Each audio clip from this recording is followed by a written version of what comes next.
पिछले कल से हिमाचल प्रदेश में बहुत भारी बारिश के कारण नुकसान हुआ है और ये नुकसान जान और माल दोनों का हुआ है। और मुझे इस बात को लेकर के दुख है कि मंडी में सबसे बड़ा हादसा गोहर के करीब गांव एक है काशन, उस गांव में हुआ। एक ही परिवार के 8 सदस्य, उसमें रात को ऊपर से पहाड़ के मलबे के गिरने के पश्चात मकान ध्वस्त हो गया और उसके नीचे वो दब करके मर गए।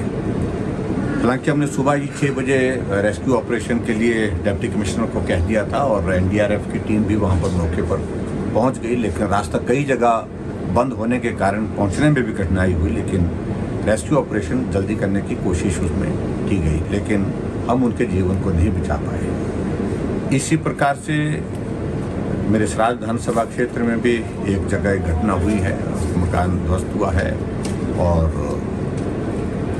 एक महिला की उसमें मृत्यु हुई है। पूरे प्रदेश भर में कांगड़ा जिला में भी इसी प्रकार से एक मृत्यु की खबर अभी तक मिली है।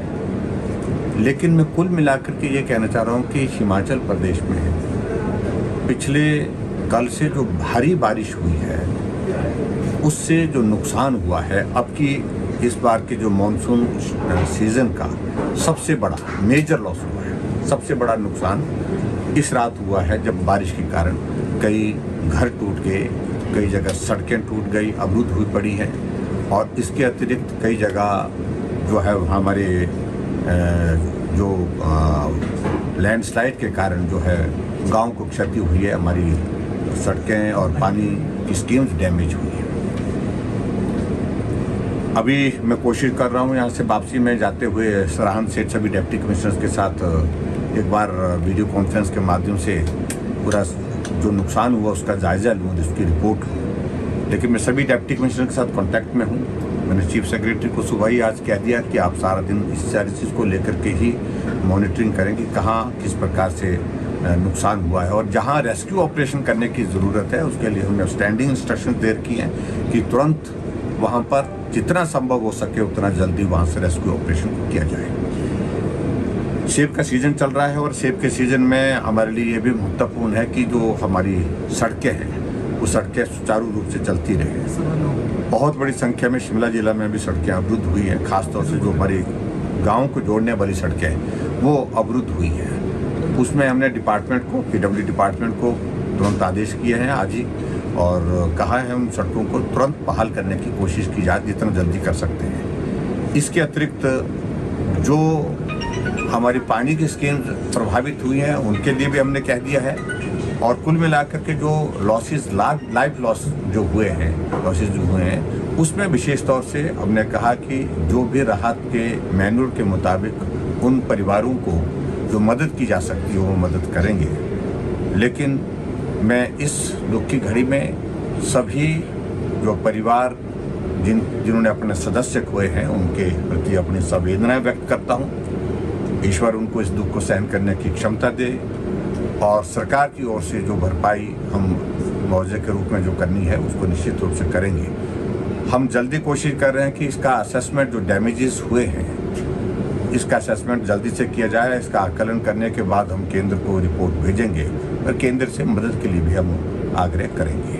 तो मैं आप सबके बीच में सिर्फ इतनी ही बात कहना चाह रहा हूँ कि आज के कार्यक्रम में जो हम व्यस्त रहे उसमें हम कुछ बातों का जिक्र नहीं कर पाए, लेकिन मैं विशेष तौर से आप सबके माध्यम से पूरे प्रदेश के सभी भाई बहनों से निवेदन करना चाहता हूँ, अभी भी बारिश की चेतावनी कायम है, यानी कि जारी है। अभी भी सावधानी से हमको सावधानी के साथ हमको काम करना है। मंडी में हमने स्कूल को पिछले कल ही हमने आदेश कर दिया था कि स्कूल बंद रहेंगे। स्कूल आज बंद रहे क्योंकि हालात भी इस प्रकार के थे, क्योंकि सड़कें अवरुद्ध पड़ी हुई थी, इस कारण से बच्चों का स्कूल जाना संभव नहीं था और दूसरी बारिश बहुत ज़्यादा तेज़ हो रही थी। तो अभी अगर आवश्यक होगा डिस्ट्रिक्ट एडमिनिस्ट्रेशन के ऊपर हमने छोड़ा है, अगर हालात अनुकूल होंगे तो बच्चों को स्कूल जाने के लिए जो है वो परसों, कल तो खैर संडे है, परसों के लिए उसमें कहें। अन्यथा अगर मौसम ख़राब रहा, अगर हालात ठीक नहीं रहे तो उस सूरत में डिस्ट्रिक्ट एडमिनिस्ट्रेशन निर्णय ले और निर्णय समय पर ले ताकि बच्चों को अवगत करवा सके। तो आपके माध्यम से मैं पूरी प्रदेश की जनता से यही निवेदन करना चाहूँगा कि बहुत सावधानी के साथ अभी 1-2 दिन का ये दौर है जिसमें बारिश की बड़ी चेतावनी हमको मौसम विभाग की ओर से दी गई है। हमने इस बात को देखा कि कई जगह पुल डैमेज हुए हैं और ख़ास तौर से हमने नूरपुर के पास जो एक पुल है, रेलवे का ब्रिज था, बहुत पुराना ब्रिज था, वो टूटा है और वो बिल्कुल ध्वस्त हो गया है। और इसके अलावा 3-4 जगह भी हमने पुल के टूटने और बहने की खबर की जानकारी मिली है। लेकिन हमने सारी डिटेल्ड रिपोर्ट के लिए एडमिनिस्ट्रेशन को कहा कि रिपोर्ट दें। और जो चक्की पुल हुआ, जो ऐतिहासिक ब्रिज था रेलवे के लिए, वो आने जाने के लिए हालांकि वो बंद था, लेकिन फिर भी उसके बावजूद वो कोलैप्स हुआ है बुरी तरह से। और उस सारी चीज़ को लेकर के कुछ जनप्रतिनिधियों ने इस बात के लिए भी आग्रह किया है कि विशेष तौर से वहाँ खनन बहुत ज़्यादा हुआ है। उस सारी चीज़ को लेकर के हम डिस्ट्रिक्ट एडमिनिस्ट्रेशन को कहेंगे कि वो इस सारे मामले को लेकर के एक बात जांच करें कि भाई उस पुल को अगर खनन के कारण नुकसान हुआ तो उस पर इस बात को सुनिश्चित करेंगे। अभी तक जो हमको खबर मिल रही है तो ह्यूमन डेथ की जो रिपोर्ट आई है उसमें 15 लोगों की दुखद मृत्यु हुई है, 8 लोग अभी मिसिंग है।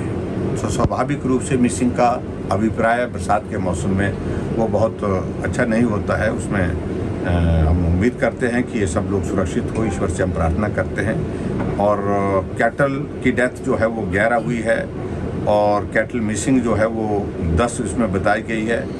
14 मकान क्षतिग्रस्त हुए हैं और उसी तरह से जो रोड क्लोज हैं तो ये नंबर भी काफ़ी ज़्यादा है। अभी तक उसकी रिपोर्ट अभी तक आ रही है, क्योंकि ये जो रिपोर्ट है ये बहुत ज़्यादा।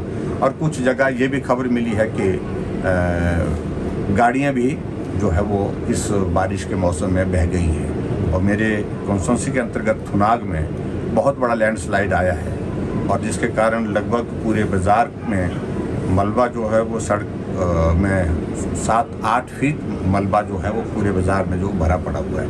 शटर टूट गए, लोगों की दुकानें टूट गई, लोगों के घर के अंदर पानी चला गया, मलबा चला गया। लेकिन फिर भी उसके बाद रेस्क्यू ऑपरेशन के लिए वहाँ पर भी हमारी कार्रवाई चली हुई है। हमसे जुड़े रहने के लिए हमारे YouTube चैनल को सब्सक्राइब करें और नई वीडियो की नोटिफिकेशन के लिए बेल आइकॉन को दबाएं। अगर आप ये वीडियो Facebook पर देख रहे हैं तो लाइक जरूर करें और ज्यादा से ज्यादा शेयर करें। इसी तरह के और भी अपडेट्स के लिए फॉलो करें हमारा Instagram पेज himachal.k3।